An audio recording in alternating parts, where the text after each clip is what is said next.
আপনি জানেন কি, আমরা যেসব বিমান দেখি সেগুলো নিয়ে মানুষের অনেক প্রশ্ন যা কখনো শেষ হয় না। আজ 1 মিনিটে উত্তর দিচ্ছি সবচেয়ে জনপ্রিয় এভিয়েশন কৌতূহলগুলোর। প্রথমত, বিমান জানালার ছোট ছিদ্র থাকে কেন? এটা হচ্ছে, এই ছোট হোলগুলোকে বলে ব্রিদার হোল। এটা কেবিনের চাপ নিয়ন্ত্রণ করে, যাতে জানালার বাইরের স্তর চাপের ধাক্কা সামলাতে পারে। নিরাপত্তার জন্যই এটা থাকে। টেক অফ বা উড্ডয়নের সময় আলো কমিয়ে দেওয়া হয় কেন? সেটা হচ্ছে জরুরি অবস্থায় যাত্রীদের চোখ যেন বাইরের অন্ধকারে দ্রুত মানিয়ে নিতে পারে, এই কারণে কেবিনের লাইট ডিম করা হয়। উড়োজাহাজ কেন সোজা নিচে পড়ে না? কারণ তার ডানার আকার এমনভাবে তৈরি যার নিচে হাই প্রেশার ডেভেলপ করে এবং উপরে লো প্রেশার ডেভেলপ করে।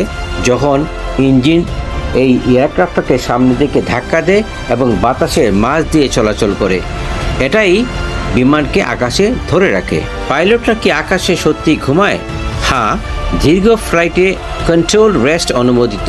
2 সেট ক্রু থাকে, যেটা 10 ঘন্টার উপরে হয়। বিভিন্ন রেস্ট্রিকশন আছে, তাতে 2 সেট পাইলট থাকে, 2 জন ক্যাপ্টেন, 2 জন ফার্স্ট অফিসার বা 3 জন ক্যাপ্টেন, 1 জন ফার্স্ট অফিসার। এভাবেই অর্ধেক অর্ধেক করে পুরো ফ্লাইটটিকে অপারেট করা হয়। ফ্লাইট 24 অ্যাপে সব বিমান দেখা যায় না কেন?